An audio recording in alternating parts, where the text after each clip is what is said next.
Universo Diverso, com Luciana Neri.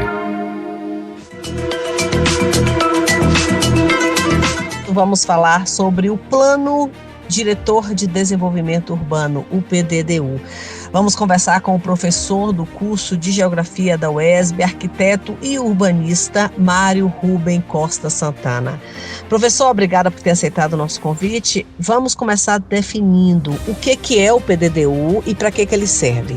O Plano Diretor de Desenvolvimento Urbano serve para planejar os rumos da cidade. E você sabe o que é planejar, pois faz isso todos os dias quando vai à feira, pensa nas coisas que vai comprar ou quando planeja em qual escola o seu filho irá estudar. Às vezes fazemos isso tão naturalmente que nem percebemos. E o que exatamente o PDDU vai incluir nesse planejamento, professor? O Plano Diretor, conhecido como PDDU, é que define o desenvolvimento e crescimento das cidades. É uma exigência legal do Estatuto da Cidade, que é uma lei criada em 2001. Para isso, a Prefeitura contrata uma equipe para sua elaboração e realiza reuniões nos bairros para conhecer os interesses e necessidades das pessoas e para saber quais são os problemas e as propostas que a população tem para a cidade. O senhor pode dar exemplos dos interesses da população que são contemplados no PDDU? Atividades econômicas que devem ser incentivadas, por exemplo, na agricultura, comércio e serviços, e principalmente onde devem ser localizados novos bairros e moradias, indústria e estabelecimentos comerciais, e como será feita a proteção das matas e dos rios. Este levantamento identifica os locais que necessitam de esgoto, de água, energia, postos de saúde, policiamento e escolas. E a partir daí, professor, o que acontece? Posteriormente, em várias reuniões chamadas audiências públicas, os participantes vão aprovar o documento, que depois será discutido na Câmara dos Vereadores em novas audiências. Tudo que foi discutido e aprovado nas reuniões será documentado pela Prefeitura, que em seguida vai elaborar uma proposta de lei do PDDU e encaminhar à Câmara dos Vereadores. Uma vez votada e aprovada esta lei, a Prefeitura é obrigada a seguir. A partir disso tudo que o senhor disse, a gente conclui que o PDDU deve ser de interesse de todo cidadão, não é isso, professor?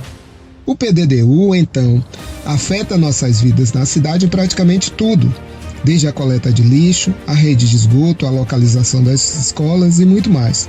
Por isso é importante a nossa participação na elaboração desse documento. Caso contrário, o PDDU vai atender apenas aos interesses de alguns, deixando parte da população, sobretudo as pessoas mais pobres, sem o direito de viver em uma cidade mais justa e menos desigual.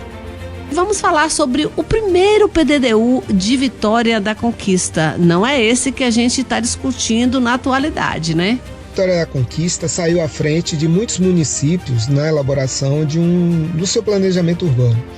Antes mesmo de ser uma exigência do Estatuto da Cidade, a Lei Federal de 2001, o então prefeito Jadiel Matos sancionou a Lei 118 de 1976, que aprovou o Plano Diretor de Vitória da Conquista, indicando um caminho para a gestão do crescimento urbano municipal. Qual era a abrangência desse primeiro PDDU e quais os efeitos dele que a gente pode observar hoje em dia? Essas ações atingiram todo o município, da sede, todos os distritos e os povoados também. Nessa época surgiu a ideia de se construir um anel viário, que é de grande importância para a cidade, pois retira o tráfego pesado de caminhões e ônibus do centro da cidade. Esse primeiro PDDU era um plano abrangente e envolveu a comunidade? Apesar da aparente preocupação com o bem-estar das pessoas e com o meio ambiente, o documento ele definia basicamente as normas de construções. Não havia indicação de um sistema de planejamento e gestão participativa. Obviamente porque estávamos vivendo ainda sob o regime militar e as determinações vinham sempre de cima para baixo, sem a participação do povo, diga-se de passagem. Mesmo assim, podemos dizer que o Plano Diretor de 1976 deu as diretrizes do crescimento da nossa cidade.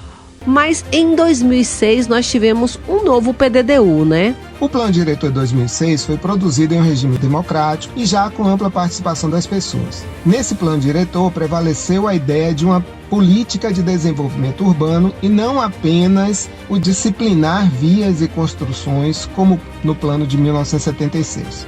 Esse novo plano trouxe novidades como a inclusão social, redução das desigualdades, participação popular e a ideia do direito à cidade, no qual as pessoas, além do direito de ter sua casa, também deveriam ter acesso a postos de saúde, escolas, áreas de lazer e ao trabalho na cidade.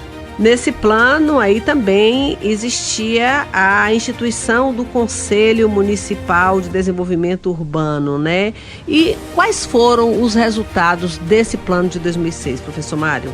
Apesar de ter como objetivo atender à função social da cidade, a gestão do plano fracassou na redução das desigualdades e da especulação imobiliária. Por outro lado, direcionou o crescimento da cidade e trouxe avanços como o surgimento de um polo regional de educação e saúde que atende mais de 80 municípios da Bahia e do norte de Minas Gerais. E quando foi que esse plano, elaborado aí em 2006, foi revisado? A Prefeitura iniciou o processo de revisão do plano e agora, em 2024, encaminhou à Câmara dos Vereadores uma nova proposta de lei do PDDU para ser debatida e aprovada. Professor Mário, como foi feita essa revisão desse plano que começa em 2006 e é revisado em 2016? O então prefeito Erzen Guzmão contratou uma empresa para realizar estudos e levantamentos e fez reuniões e audiências públicas sobre os problemas da cidade, com a participação de representantes e todas as pessoas que desejassem fazer propostas de melhorias para o desenvolvimento da cidade. No ano de 2021, foi elaborado um documento final, contendo todas as propostas feitas nas discussões e que foi aprovado pelas pessoas em uma audiência online porque ainda estávamos no período da Covid. E a partir daí?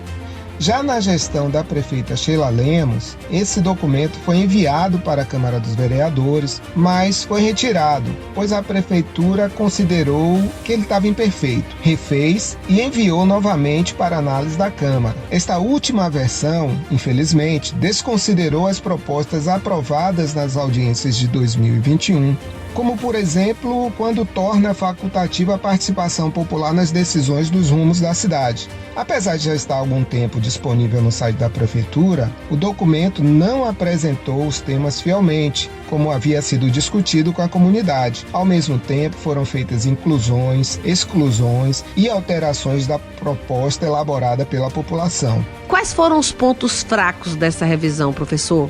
Os dados do censo do IBGE demonstram que o município de Vitória da Conquista cresceu bastante desde a elaboração do Plano Diretor de 1976.